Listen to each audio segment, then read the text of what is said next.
Welcome to Southern Crime, where we look at the cases that intrigue and mystify us. This podcast discusses serious crimes that may include triggers. It is meant for those 18 years and older. Listener discretion is advised. Please consider a donation through listener support to help us keep things going. While you're here, please smash that like and subscribe button and hit the bell to be notified. Would you like to join the discussion or suggest a case? Leave a comment below. And here we go. Welcome back, everybody. We are headed back to South Carolina for Alec Murdaugh. So, y'all, Dick HARPOOTLIAN and Jim Griffin, who are Alec Murdaugh's attorneys, filed a shocking motion on Wednesday. By the way, if you do not follow Fitz News, that's FITSNEWS, all one word, and Mandy Matney, and you are interested in the Alec Murdaugh case, I suggest that you do it. She has been researching the family since a few years before all of this stuff has come up. So she has got the best intel anywhere. So anyway, Dick HARPOOTLIAN and Jim Griffin filed a shocking motion on Wednesday asking the court to dismiss the Gloria Satterfield lawsuit. Y'all, you cannot make this stuff up. They claim that the Gloria Satterfield sons have been fully compensated for their alleged losses. Therefore, Alec Murdaugh, who was allegedly the ringleader in the scheme, should not have to pay any money back. So, just so that you all remember, Satterfield's sons have settled with 5 parties connected to the botched wrongful death settlement since their attorneys filed the lawsuit a couple of months ago in September. Alec Murdaugh is the only remaining party in that case. On September 15th, Bland and Richter, who are the attorneys for Gloria Satterfield's family, filed a lawsuit on the Satterfield family's behalf against Murdaugh, Fleming, and others involved in the 2018 settlement. The other defendants were Chad Westendorf, who was the banker that was listed as the representative of Satterfield's estate, and then Palmetto State Bank, which is the financial institution where he worked, Westendorf,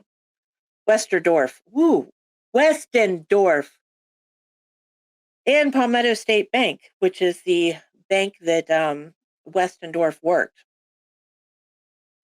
In the Satterfield case, Murdaugh and others are accused of making off with millions of dollars from the wrongful death settlement.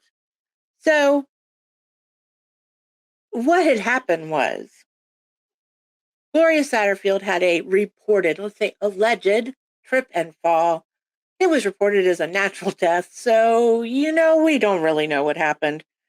And then Alec Murdaugh approached the family and said, hey, it happened at my house. I will take full blame.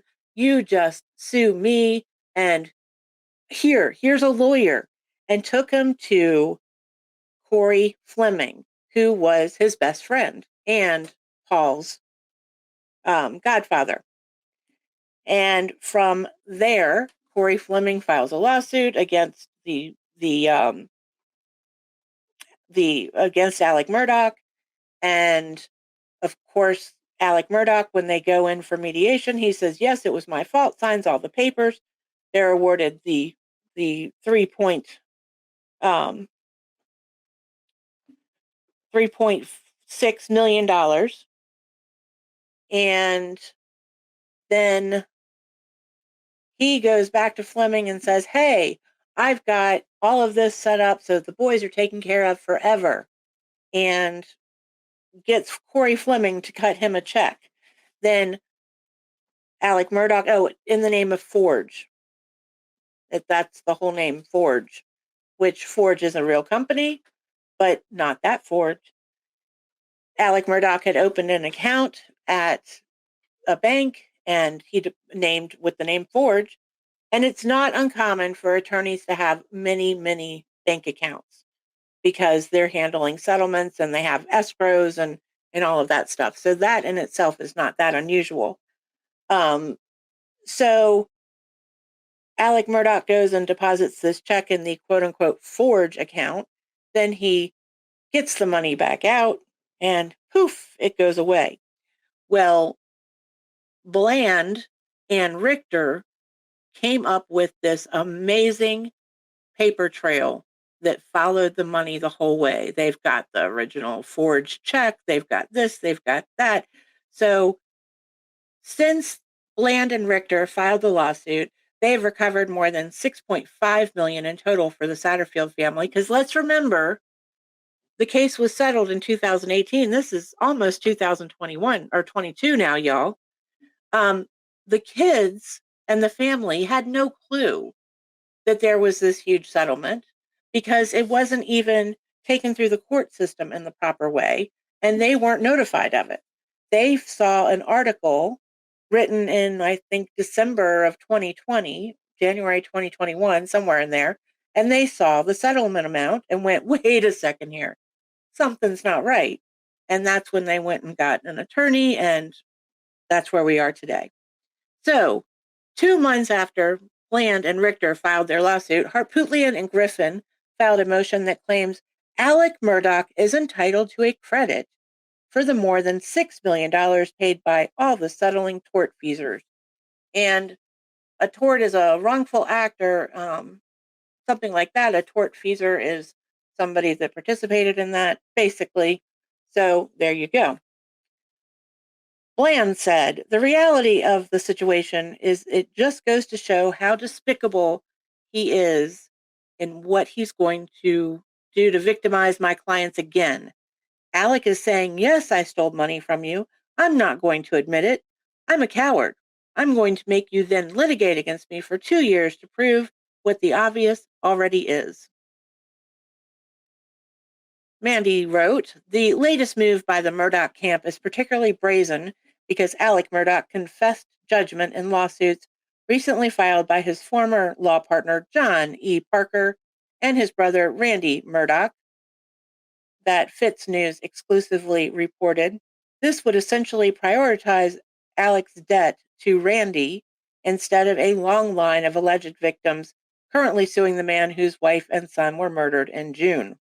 Alec Murdaugh is facing at least 6 lawsuits, y'all.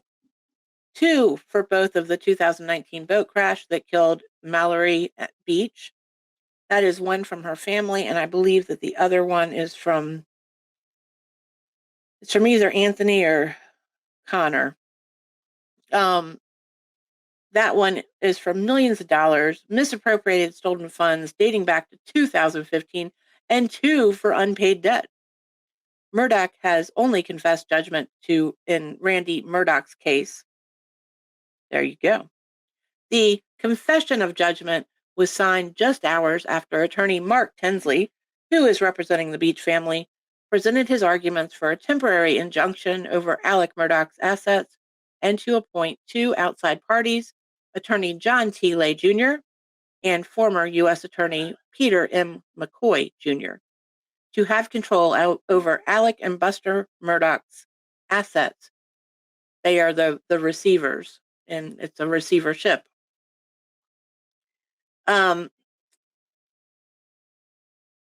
Earlier in November, might have been October, I don't remember when, Judge Daniel Hall did order asset freezing injunction and appointed the receivers to manage and recover funds that could pay alleged victims currently suing Murdaugh. Since those 2 attorneys, attorney John Lay and Peter McCoy, have control over Alex and Buster's assets, they have the power to sue for the recovery of those assets as well. Alec Murdaugh has been in jail for over a month now. Last week, South Carolina Circuit Court Judge Clifton Newman denied his bond for the 2nd time, y'all.